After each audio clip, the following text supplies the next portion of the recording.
এগুলা মানুষ, এগুলা মানুষ, এটি জাতি না, এগুলা জাতি না, এগুলো অমানুষ। এটি দেখে না কেমনে মারা গেছে এগুলো।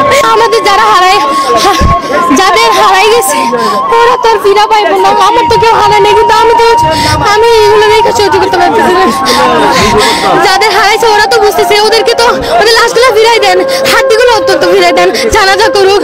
মা একটু দেখো যে আমার সন্তানের লাশটা আমি দেখছি, চোখের সামনে 30 থেকে 35টা লাশ দিয়ে গেছে, হেলিকপ্টার দিয়ে কতটি লাশ তুলছে সরাসরি। ওরা বলে আর কি সকালে বলছে 27 জন মারা গেছে। কেন 27 জন মারা যায়? সঠিক তথ্য আমি চাই। আমার ভাইরা কেন বললো আমার ক্যাম্পাসে এত খুন কেন হইল? এতগুলো আমি জানি এটা প্রিপ্ল্যান না, আমি জানি, কিন্তু ঘটনা হয়ে গেছে, কিছু করার নাই। প্রশাসন আসছে দেখবে, এটাই স্বাভাবিক, কিন্তু এটাই আশা করি নাই। দুর্ঘটনার 5 মিনিটের মধ্যে এখানে উপস্থিত হয়েছি। আমার বাসা পাশেই। আসার পর আমি যে সব মানুষ একদম অবস্থা খারাপ, 20-25 জনের মতো এখানে স্পটেড হয়ে গেছে। ওরা লাশ গলাগুলা পড়তেছে, হাড্ডি নিয়ে যাইতেছে, মানুষের আর কিচ্ছু নাই, শুধু মানুষের তুলে নিয়ে যাইতেছে। ওরা নাকি বলে এখন অব্দি 27 জন মারা গেছে। কিভাবে সম্ভব? এখানেই তো 30 থেকে 35টা লাশ পড়ে গেছিল। ওরা কেন মিথ্যা কথা বলতেছে? আমরা জবাব চাই। এগুলো কেন করতেছে? আমার কেউ মারা যায় নাই, কিন্তু আমার চোখের সামনে আমার ছোট ভাইগুলো মারা গেছে, বোনগুলো মারা গেছে।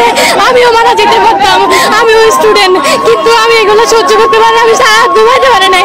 ওরা কি নিউজ করে? প্রত্যেকটা নিউজ প্রেজেন্টার মিথ্যা কথা প্রমাণ করতে, মিথ্যা কথা দিতেছে।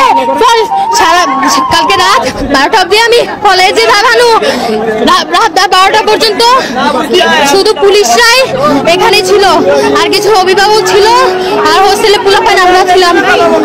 আসার পরে কেউ ছিল না, কিন্তু আমি রাত 12টায় বাসায় যাই। যাওয়ার পরে 1টার দিকে এখানে অ্যাম্বুলেন্স আসে, চেষ্টা করে লাশ নিয়ে যাওয়ার পরে হোস্টেলে পোলাপান সবাই নামছে। আমরা আশেপাশে মানুষ আইসা পরে আটকানো হয়েছে, কিন্তু ঢুকতে দিছে।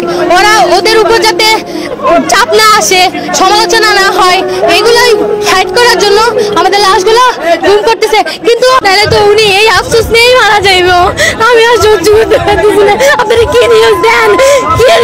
আপনারা কেমনে এতগুলো মানুষ মারা গেছে? আপনারা সবাই মিথ্যা কথা বলতেছেন, কেউ সত্য কথা বলতেছেন না।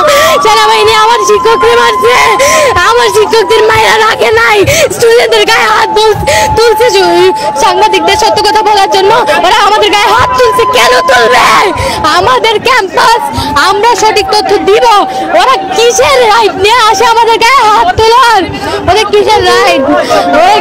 ওদের বিচার করা উচিত। তবে প্রশাসন এখানে থাকবে, এটা স্বাভাবিক। আমাদের স্লোগান কিছু ভুল আছে, ওগুলোর জন্য আমি দুঃখিত, আমার থেকে সবাই দুঃখিত। হাইড করার জন্য, যাতে ওদের সমালোচনা না করে, এই যে এত বছর পুরনো চলতেছে, এগুলোর জন্য অ্যাম্বুলেন্স বেরোতে পারতেছিল না, গাড়ি কোনো প্রটোকল বেরোতে পারতেছিল না। হাজার লাখ মানুষ, আমি নিজে এনে উপস্থিত ছিলাম, এনে অনেক মানুষের দল ছিল। মানুষ হাসতেছে এইসব ভিডিও, ওরা ভিতরে দেখে না কেমনে মানুষগুলো মরছে। ওরা বাইরে দাঁড়াতে বলে আমি ভিডিও দেখতে আসছি, এনে যে আগুন লাগছে আমি দেখতে আসছি। এগুলো মানুষ, এটি জাতি না, এগুলো অমানুষ।